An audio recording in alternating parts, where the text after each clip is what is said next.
திருச்சிற்றம்பலம். அமர்நீதி நாயனார்.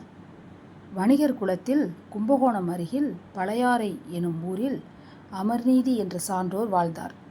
சிவபெருமானின் திருவடியை எப்போதும் சிந்தித்து சிவனடியார்களுக்கு போர்வை, கீழ், கோவணம் முதலென தொடர்ந்து கொடுத்து வந்தார். இதனால் மிகுந்த செல்வமுடையவராக வாழ்ந்தார். பழையாறை அருகிலுள்ள திருநல்லூர் எனும் ஊரில் உள்ள சிவாலயத்தில் நிகழும் திருவிழாவிற்கு அமர்நீதியார் தனது சுற்றத்தாருடன் சென்று அங்கு திருமடம் அமைத்து அத்திருவிழாவிற்கு வருகை தரும் சிவனடியார்களுக்கு உணவு வழங்கியும் அவர்களுக்கு தேவையான உடைகளை வழங்கியும் வரும்போது ஒரு நாள் சிவபெருமான் அடியவராக பிரம்மச்சாரி வடிவு கொண்டு அத்திருமடத்திற்கு எழுந்தருளினார்.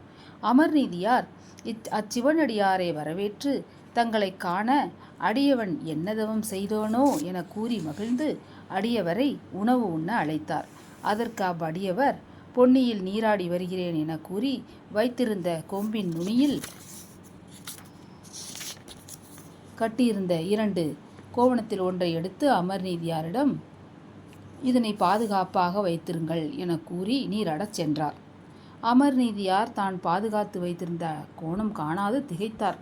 பின் வேறு ஒரு புதிய கோவணம் கொண்டு வந்து பெற்றுக்கொள்ளுமாறு அடியவரிடம் நடந்ததை கூறி தனது பிழையை பொறுத்தருளுமாறு வேண்டினார். அதனை கேட்ட அடியவர் சினந்து எனது கோவணமே வேண்டும் என மொழிந்தார். பின் சற்று கோபம் தணிந்து உன்னிடம் கொடுத்த அக்கோவணம் கிழித்த அதே துணியில் செய்த அக்கோவணத்தின் எடைக்கு எடை கோவணம் தருக என கூறி தன் கொம்பில் நுனியில் கட்டியிருந்த மற்ற ஒன்றை எடுத்து தராசின் ஒரு பக்கத்தில் வைத்தார். அமர்நீதியாரும் மகிழ்ந்து புதிய கோவணம் ஒன்றை மற்றொரு தட்டில் வைத்தார். ஆனால் தராசு நேராகாது கண்டு வியந்தார். பின் வைத்திருந்த அத்தனை கோவணமும் பட்டு ஆடை, பொதி, பஞ்சு, தனது செல்வங்கள் அனைத்தையும் வைத்தார்.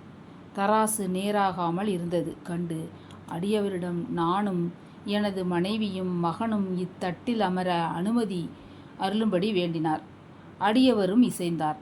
அமர்நீதியாரும் அவரது துணைவியாரும் மகனாரும் திருநல்லூர் பெருமானை வணங்கி தராசினை வளமாக வந்து 5 எழுத்து ஓதி திருநீர் மீது நாங்கள் கொண்ட மாறாத அன்பு உண்மையானால் இத்தராசு நேர் நிற்க என கூறி தராசில் மூவரும் மகிழ்ந்து ஏறினார்கள். இறைவனின் கோவணமும் அமர்நீதியாரின் அன்பும் நிகரானது போல் தராசு நேரானது. கற்பக மலர்களை வானோர்கள் பூமலையாக பொழிந்தனர். அடியவராக வந்த சிவபெருமான் விடை மீது உமையுடன் எழுந்தருளி சிவபதம் கொடுத்து அருளினார். சுவாமி அருளாலே அத்தராசு விமானம் போல் மாறி மூவரோடு சிவலோகம் சென்று அடைந்தது. அமர்நீதி நாயனார் திருவடிகள் போற்றி போற்றி. நன்றி.